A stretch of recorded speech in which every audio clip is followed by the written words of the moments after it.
Okay, hello. And so now we turn to examine the alternative paradigm, set of economic arrangements that is offered in the modern world to help provide a solution to the economic problem that confronts every society. The economic problem, as we recall, is caused by the fact of scarcity or limited resources, which requires somebody to choose what to produce, how to produce it, and indirectly or directly, who shall receive it. We've discussed capitalism, or the market process, or the price system, as one possible alternative. And the dominant rival is what is commonly called socialism, which really is a form of the more general category of what's called planned or command economies. Planned or command economies consist of various forms: socialism, communism, fascism, and various forms of mixed economy. But we will simplify things by referring more generally to socialism, since that is the common term. What is socialism, and how does it purport to operate, to function? We talked about how capitalism and socialism, where they divide, is on this crucial question of who makes the relevant economic decisions, who decides what to produce, how to produce it, and who gets it. We saw that under capitalism, decision-making is highly decentralized, divided up among all the millions, if not billions, of people who have private property rights, which means they get to decide how to allocate their resources, whether in the act of production or in the act of consumption. Socialism, on the other hand, or by contrast, is a system of centralized decision-making, where the decision-making is taken out of the hands of private individuals and placed in the hands of some group within society, some band of experts, or some, as they're usually called, some economic planners, usually people who have political authority or political power. A shorthand way of saying that is that government decides ultimately what is produced, how to produce it, and who receives it. This goes back to Karl Marx in his very famous critique of capitalism, where he said that the linchpin of the capitalist system is the institution of private property. And he's correct about that. And so he said what has to happen in order for capitalism to be replaced by socialism or communism — he used the two terms interchangeably — we have to, quote, abolish private property. And that's exactly what classic communism involves: the abolition of private property rights and the transference of all property or decision rights over resources to government in one form or another. So the idea was we would take these decisions outside of the hands of individuals who, according to Marx, use them for nefarious purposes, to exploit workers and to basically steal what rightfully belonged to the workers. And the capitalist class were exploiters of workers and so forth. And we're going to eliminate all of that by transferring decision rights over resources to the state or to the government, who then henceforth would plan production, make the relevant production decisions, what to produce, how to produce it, and then directly or indirectly, they would then determine who gets what. And the idea was, and the basic idea behind all forms of planned economy, socialism, communism, or fascism, generally is to create a more equal distribution of wealth than is achieved in a capitalist society. Capitalism, as we saw, because your income is based on the value other people place on your goods and services, that means some people will be richer and some people will be poorer, because people value various goods and services differently. And the higher they value them, the higher the income of the producer, and the less value they place on them, the less income the producer will receive. This is why accountants make more money than dishwashers, because people value the skills of accountants more highly than they do those of dishwashers. That's how it works. There will always be an unequal distribution of wealth in a capitalist economy. That's true, because again, income is determined by the value that members of society place on different goods and services, and that differs considerably. But Marxism thinks that that is wrong or bad, that there should be a more equal distribution of wealth, and the way to achieve that is through socializing the economic process. So the idea was, I'll give you pure communism because it's easiest to grasp in its pure form. But remember, socialism is really sort of communism light. They don't differ that much in kind. They differ in degree. Communism conceives the utter abolition of all private property and utter control of all resources by the government, by the state. Socialism usually restricts it somewhat and doesn't take control of all resources, but certain segments of the economy and certain industries and so forth.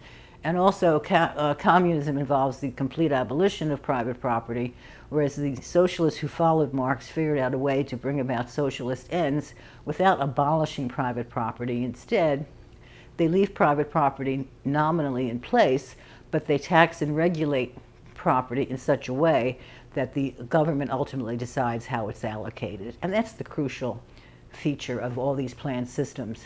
Who makes the decision over the allocation of resources? Under planned or command economies, it's government and not private individuals who make those decisions. And that can be achieved in various ways. But the pure communist model is easiest to comprehend, so we'll start with that and use that as just sort of an ideal type so you get the general sense of how planned economies operate. Okay, so Karl Marx said what we have to do is abolish all private property and transfer ownership, public ownership of the means of production, as most dictionaries put it when they're defining communism. So government will henceforth have all decision rights over resources. So in classic communism, they sort of set up various planning committees. The idea was now the government is going to be responsible for all production, which of course is the most crucial decision because, as we said, you can't consume something that hasn't been produced. So whoever makes production decisions ultimately controls everything, including consumption.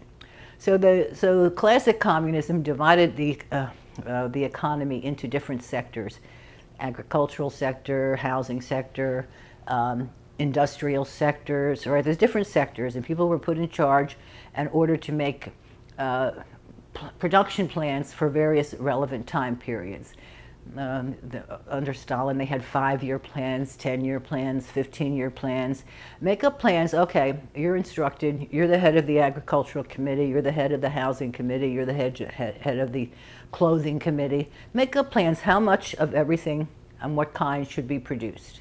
And so these plans were made up, and then they were put together and coordinated, and then the production goals were given to the managers of the various state-owned industries or firms, because everything was owned by the government, and they were given quotas. Say, produce this much cotton, this many chickens, this many cell phones, this many pairs of shoes, and so forth.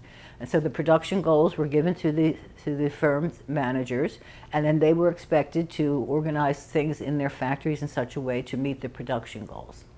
And once all this is accomplished, there will be a gigantic pool of resources produced. And then the idea coming from Marx was they will be distributed according to the need of the people. Everybody is going to be provided with sufficient material goods and services so that they don't have to worry about these things anymore. Everybody will have housing and health care and education and clothing and electricity and all the things that everyone needs. And everybody will have enough so that they will be well equipped to realize their potentials in life. We're not going to have the obscene spectacle of the obscenely rich and the extremely poor. There's going to be a much more equitable distribution of the fruits of production so that everyone has their needs and desires met. I mean, that's the beautiful scheme. I mean, who wouldn't want to have that happen so that everybody has the material resources they need to fulfill their potentialities in life? So in theory, it sounds wonderful. In practice, however, there are various insurmountable problems. Remember, the economic problem is a knowledge problem. So the heads of these committees of planners, they're told, okay, let's decide what to produce and how to produce it. Well, how do they know what to produce? That's the question once again. It's the same question that confronts any society, whatever its economic arrangements, capitalist or socialist. So how do these government planners know what to produce? Remember, the knowledge that they need is they need to know the actual availability of resources, of what is available to put into production, and they have to also know what people actually need or want. Well, how do they acquire that knowledge?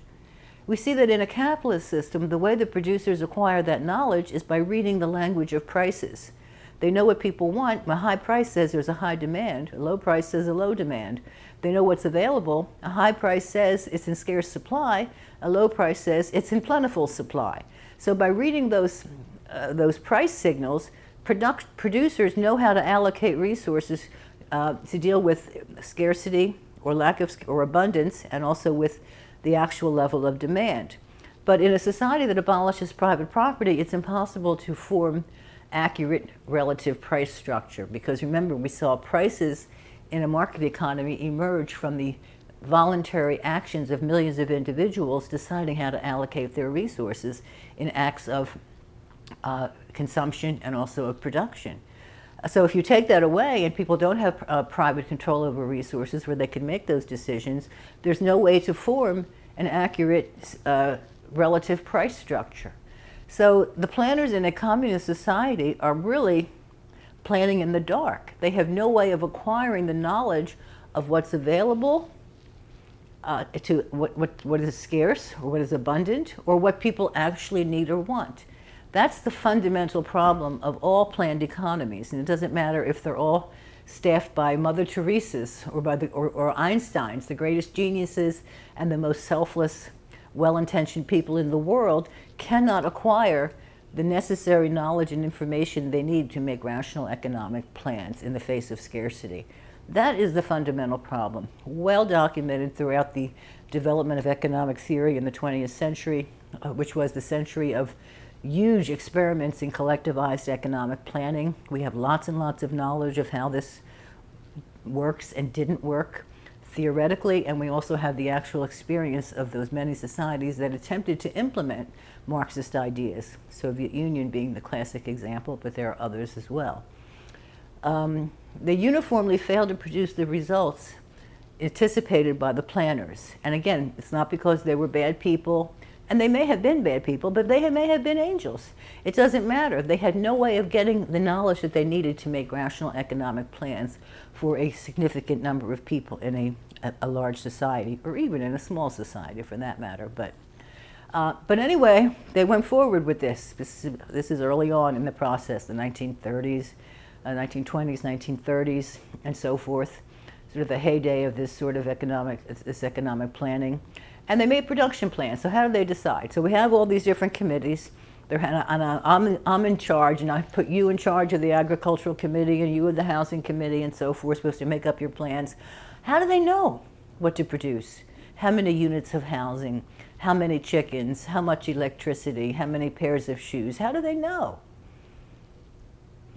How do they know if they have the resources that are necessary to produce all these things? The problem is they don't know, and they couldn't know. And they were not able, generally speaking, to fulfill the plans they set out, but that didn't stop them. So how they did it in the beginning is that they would devise these lists, these production plans, based upon what? What they think the people should have, or what they think the people should need. That's the bottom line. We can get into all kinds of elaborate discussions of this, but in the end, the economic planners have no way of knowing what to produce, so they impose their own preferences on it, what people should have, in their opinion. Well, what if it's not what the people actually need or want? Too bad. Good luck, better luck next economic plan. So, but anyway, and also the people in the state factories were often unable to meet the production quotas that were given to them. They didn't have the necessary resources, and so they would often lie about it and say that they had produced these things when they didn't, because there were severe consequences for not meeting the production quotas, like you could be sent to Siberia or the Gulag, right? So there was lots of lying going on as well. In short, what was the outcome of these economic plans? The immiseration of the people. If you see, there's well-documented historical evidence of the tragic state for the consumers in those societies. You'd go to the state stores to buy things because everything was owned by the government, and there'd be nothing on the shelves to buy. You can't buy things that haven't been produced, and there were so many problems with production and chain of production issues. It was impossible for the planners to fulfill their goals. And it was the people who suffered. I mean, we have, old ladies up in Siberia would stand 2 or 3 weeks in the freezing cold waiting for a promised shipment of sausages or toilet paper or something. Maybe you'd be able to grab it. I mean, there was tremendous misery that was caused by this. Both shortages and surpluses. Too much produced of something that nobody wanted that went to waste, and then shortages where basic needs could not even be met because they were unable to produce, to fulfill the economic plans that were made. And this went on for a good long time.